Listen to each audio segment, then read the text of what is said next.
This is the second part to a three-part series modeling and rendering and prepping for 3D printing an object. And we're using, of course, the Pokeball as our reference here. Just a nice, simple object to play with.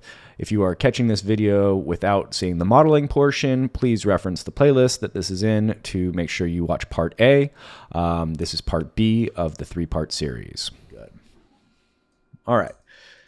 So next step is to take the separate parts, and I always put them on separate layers. So anything that needs a different material, I'm going to put on a different layer. So I will first select the top here and go to my layers tool over here, click on that, and then I'm going to click on this one that says default layer, below default where it says layer 1, double click on it slowly, and then I'm going to type it top, enter. And then I'm going to right click on it, and I'm going to go change object layer. All right.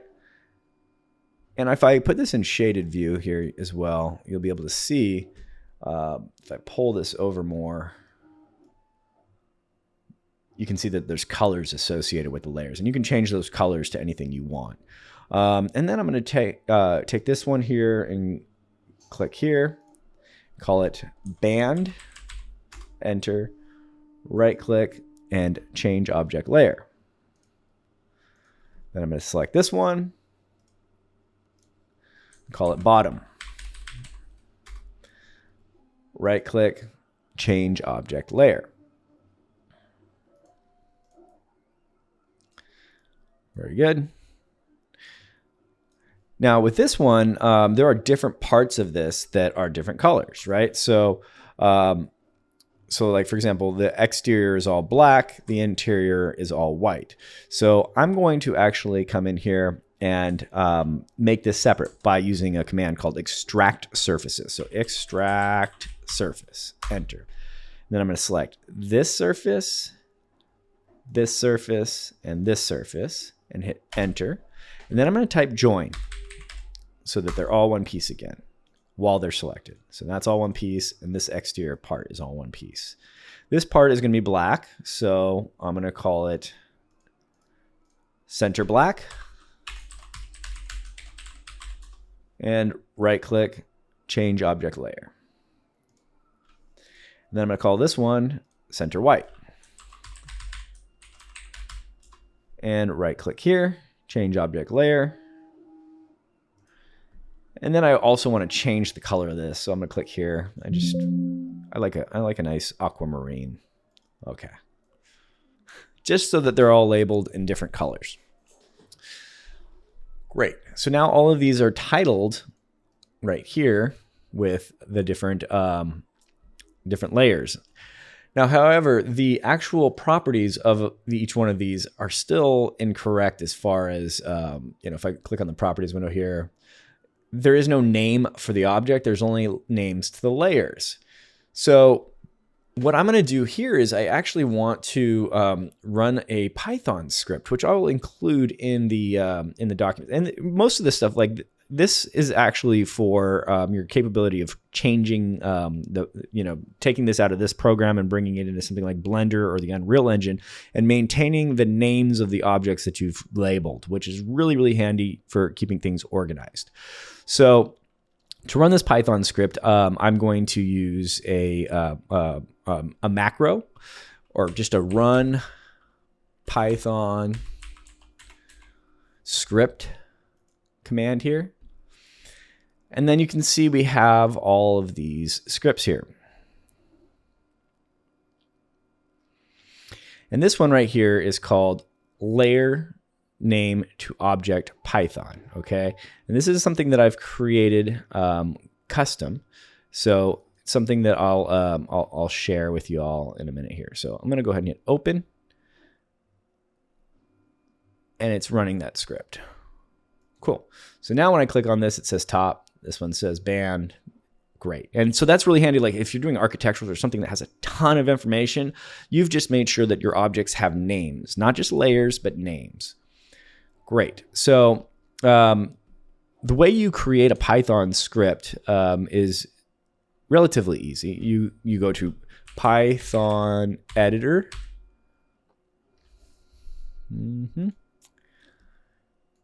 right here. And then you paste in your Python script. And that script is this. So if I just paste it, and this is also in the comments, or the details panel on the YouTube page here. So you can just copy and paste that into here. And then we can go to save script as, and it should automatically open up this area here. And then you go layer name to object Python, you save it there, and that's where it'll live from then on. And you can also just hit play there to, or not start debugging. You can also just run it. So, and then to run it again is RunPythonScript. So, you can maybe skip that for right now. It might be a little bit overwhelming, but it's something that I'll be going over more and more as we get into more sophisticated models. So, all ready to go. Now it's time for materials. So let me set up my view to rendered. Actually, I'm going to set it to ray traced. I can do ray traced. Y'all, I would maybe hold off on ray trace and just do rendered view. Actually, I'll just do rendered view just so that it matches what you're going to be doing. Okay, rendered view. And then I'm going to come over here and make sure I've got my materials panel on here. So I'm going to go to the settings up here, and I'm going to go to show panels. And then I want to make sure that materials is checked here. And then also, materials is checked there. Cool. So if I select this one, which is a little paint doohickey, that's your materials. So then I'm going to go ahead and right click in here and go create new, hover over that. And I'm actually going to do a paint. And how glossy, how matte you want it to be is up to you. Right now it's pure white. I might do a little bit off white. So I'm going to pull it over to the blue realm here, keep it kind of grayish white here, and hit OK. And then I'm going to put that on the bottom. And how glossy, I don't want it 100%. I want it pretty glossy though. Okay, so that's that paint color there. And then I'm also going to put the same color in the middle here. And if you don't like the way it looks, or you think it's too blue or too whatever color, you can always just click on this little object here and go to color and change it there. Okay. Next, I'm going to do a plastic. So I'm going to right click here and create new, hover over it, and go to plastic. And this one I'm going to do black. Color, black. Pull it all the way down here. Okay. Click and drag over there and drag onto this part here. All right. Or you can even select an object and then right click over here and go create new. And this time I'm going to do metal, and I'm going to right click on it and go assign to objects. And you can assign to layers of objects as well. So if you've got a bunch of things on the same layer and you want all of them on the layer, you only have to select one part of it, and then it'll associate that with all of the layers, all the other objects on that layer. So assign to objects. Okay. And next I'm going to change that. I want it to be, oops, polished. Yeah, let's polish it. Whoa, that's too polished. Bring it down a little bit. Color, I'm going to change that to a red. All right. And if your display doesn't quite look like this yet, don't worry. Mine does, because I've got a few other extra little settings on here. And those are in the render properties. So this is not a render, like you're not taking a screenshot of this and calling it a day. You actually can use the ray tracing functionality within Rhino to even enhance it more. So that's putting the materials on it. But now let's go up to render here and go to render properties. And under here, we've got a few different things. One, the viewport is the resolution, which is okay, but you can also put in a custom resolution. So if I go to custom here, I might want to make it 3500 by 3000, something like that. Draft quality is probably fine for most of y'all to use, but I can do good quality, no problem there. So you can see draft is only 50 samples. And by samples, what it means is it's taking the data information for the way light hits objects and it's processing it that many times. So the more times the data is processing, the less visual noise you'll have in the scene and the more realistic it'll look. So 500 is fine. If you've got a good graphics processor. If not, draft quality is fine as well. And then environment, I've got those lights you see reflecting on the object. That comes from a what's called an HDRI, which is a three-dimensional spherical picture that wraps around the object and gives it that that look. And there are multiples in here. If I click on the little pencil here, you can select different ones. Let me pull this down here. So this is the one that's in there right now. I can also change that one from studio. Let's go to more types.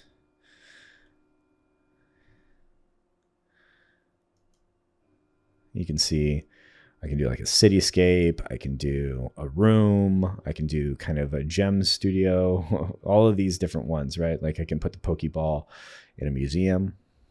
Let's open that up.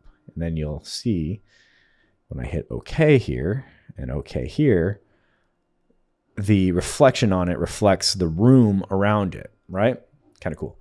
And so does the reflection, like the room has a lot of, beige. It's reflecting on that. So that's really cool. But let's go back up here again and go to render properties. I'm going to leave it in the basic studio setup here. Let's go here and basic environment, more types. Oops.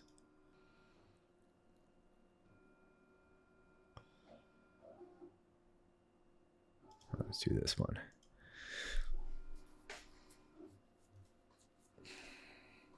Okay, and then also the 360 environment. So this is the lighting of the object, how the reflections are going to look, and it hasn't changed yet, but it will. You can also change this one here by putting a 360 environment on it. That'll put a background in there, so you'll actually be in the studio. Awesome. Ground plane is on, and it's just got a default ground plane here, but I'm going to go ahead and go use a material, and then I'll click here to assign the material. And you can add a new one, or I can use, like the paint material. But I'm going to use a new one, and I'm going to use a new paint material, and you can have it be whatever color you want. But then you've got to go ahead and hit OK, and it will change all of that. All right, and then up here I've got paint one here. I've got it super gloss. Yes.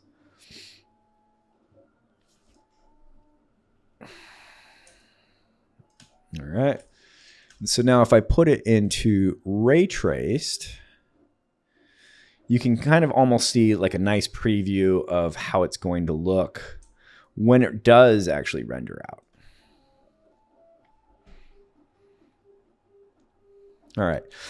So next step is to set up the way the camera bokeh looks. So I like to have my object have a little bit more atmosphere to it. So the way like a DSLR camera will have a little blur to the background and a focal point, we can do that with this too. So if I go to properties here, you see this little camera here, or no, this one right here, focal blur. Click on that. I can turn on the focal blur. It'll blur everything out. And next we can set up where our focal blur, or like where our focus is. So if I go to picker here, and with my snaps on, I can I want to make sure I get this in focus, and maybe like right to there in focus. Click on those 3 points and hit enter, and it will automatically pick your f-stop ratio to make sure that all of those objects I clicked on are in focus. And then I can always come back in here as well and kind of modify that too. So if I wanted to go to 50, it'll kind of blur out the background a little bit more. Yeah,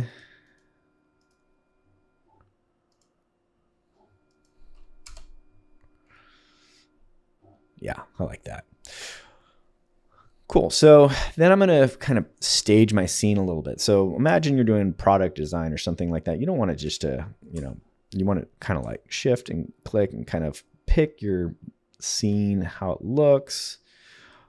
You can actually also pick how the camera is focusing too. So if I go up to view here, where is view? View up here. And then I can go to set camera.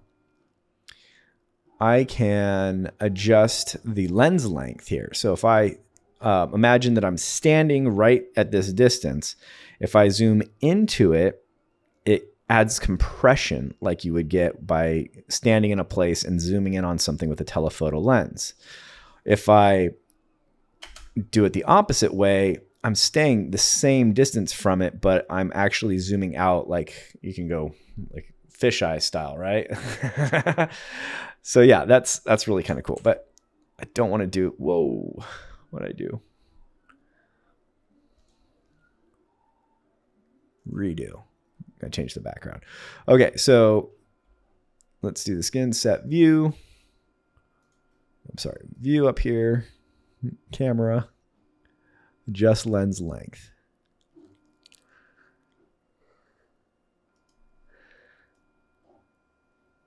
And zoom in. I'm not moving. I'm standing in place using a different zoom lens, basically. So I'm going to actually wheel in on the object a little bit more because I want to get some of the lights from the background in here. So I'm going to zoom in, walk up to the camera now, and then I'm going to zoom back out. So I'm going wider angle here, and that brings in these lights around me. Okay, and then I got to redo my focal points because I changed my actual distance. So you can see it's very well designed to be like an actual photo studio as well. So those two. All right. And then once you've got it 100% dialed in, good composition, everything looks the way you want, you're not done. You actually have to render it. So first, save. Then type the word render. And so this is going to be where it's doing the samples. So it's going to run all of the samples of the Pokeball over and over again. I can already see that I messed up my aspect ratio here. I've got a little too square for my liking. So you can see if I had 50 selected, it would already be done. But it's cranking pretty good. So I'm going to actually stop this. This is why you saved it. So if sometimes when you stop the rendering, it gives your computer some issues. Stop the rendering, go back up to my render settings up here, render properties, and I want to make sure my aspect ratio is a little bit better here. So I'm going to go ahead and go 2800.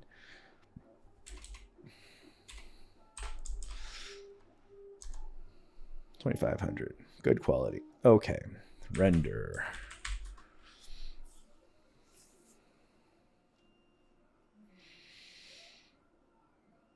Yeah, a little better.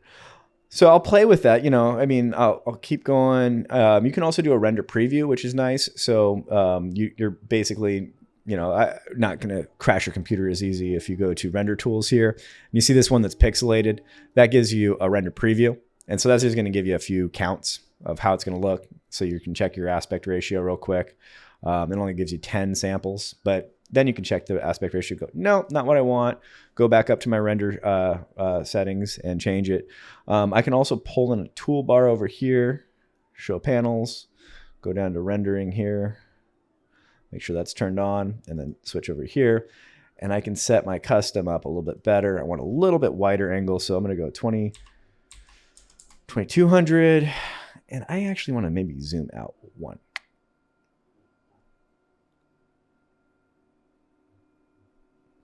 Okay.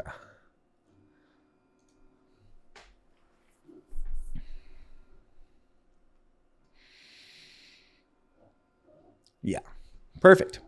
So then when you're all ready to go with your final rendering, you can go ahead and close this and go to render. So this is what the rendering looks like when it's complete. Pretty good. So now we can still do more if we wanted to. Yes, it looks great. We don't need to do anything else, But there are also post-process effects built in here, which are a lot of fun. So you can play with these more and more if you want. So let me go ahead and add a post-process effect. I'm going to do bloom. And what bloom does is it gives the light that kind of cinematic look to it, right? So you can kind of see how it looks when I kind of play with it. I have the threshold for the bloom. You know, kind of pull it around a little bit. Add a little bit more radius, less intensity to it. Another one I like to add is actually fog is really nice too. Fog is great. If you've got any illuminating materials, it's really cool. You can add a glow to it, but I'm not going to do that. Fog, start distance, play with this because sometimes by default it's like 0 on the start distance, I believe. And then that's like super fogged up. Yeah, like that just looks like it's, messed up. But to have a little fog in the background makes it look a little bit more realistic. So I'm going to do 500 on the end distance. And I'm going to do 100 on this. Yeah, that looks good. So it just gives it a little subtlety to the background too. Feathering as well is important, especially if it's starting to overlap with the object. That's cool. Depth of field we've already got set up. And glow, I don't know if we're going to get anything out of the glow because we don't have any illuminating materials. But if you had this like the center, like with an emissive material, which we'll talk about more in future videos, but you know, I think that in general, that looks pretty nice. So those are some post-processed effects. Otherwise, you know, this is it. I think you've got a nice final product here. All right, that'll do it for the second part of our 3-part series. The rendering portion is complete. Our next portion will be on prepping this object to 3D print.